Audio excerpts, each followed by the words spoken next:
This is lecture 90 on the graphical solution of the RL and RC circuit equations. And now I'm going to look at a comparison between these solutions and the graphical solution.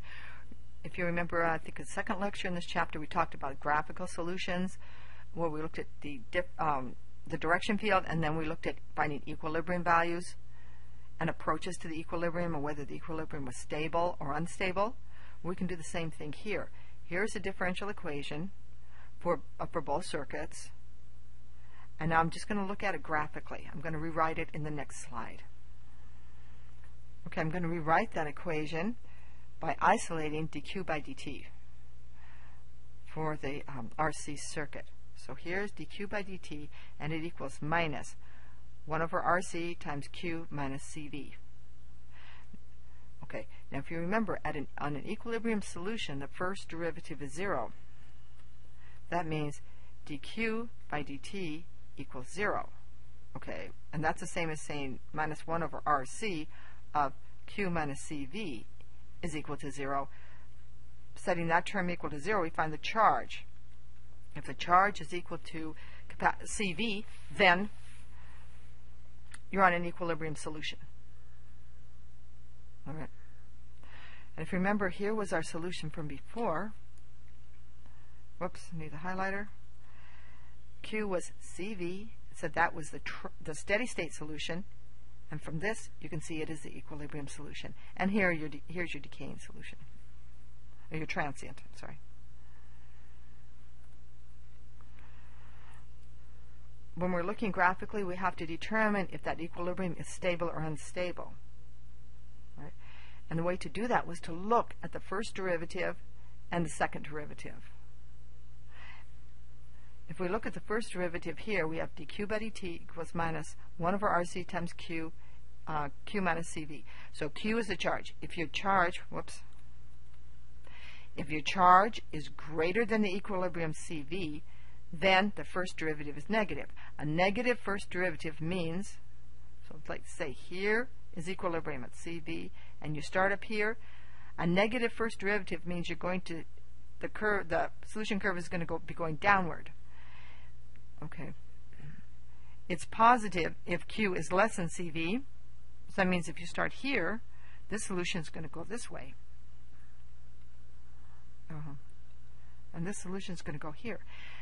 Now, if you take a look at the second derivative, you find that it is positive if q is greater than CV.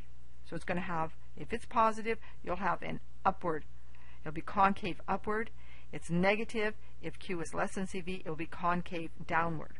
So if I start greater than equilibrium, the first derivative is negative, so I'm going to be decreasing, but in a concave upward way, like that. See, that's concave upward. If I start less than equilibrium, the solution is going to be increasing in a concave downward way, concave downward. And that's what we've seen before. And here's the same graph, and you can see exactly what's happening here. Here's equilibrium, green. This is your equilibrium. Okay. Now, if you start with charge greater than equilibrium, the charge will decrease, but in a concave upward way. And that way you are approaching the equilibrium. Okay? And here, if you start with a charge less than equilibrium, for example, starting with no charge in the capacitor, then because the second derivative is positive, the solution will be increasing. But because the first derivative is positive, because the second derivative is negative, it will be increasing in a concave downward manner. And you can see how these curves come in. This is a stable equilibrium. Just for your information, as soon as you get into any kind of circuit theory and electrical engineering, you're going to end up with the an equation for an R, L, and C circuit. And we're not going to talk about that here. It's very interesting, but it isn't covered in this class. What do you need to take away from this class? Get the idea of constructing an integrating factor. After that, there's a lot of details that are a little hard to, I'm sure, to follow in a lecture, especially when I can't give you any feedback by seeing where you're lost. Okay, get the idea of an integrating factor. Now, the other important thing is to look at how these solutions behave. There is some equilibrium solution, and that's given by the steady state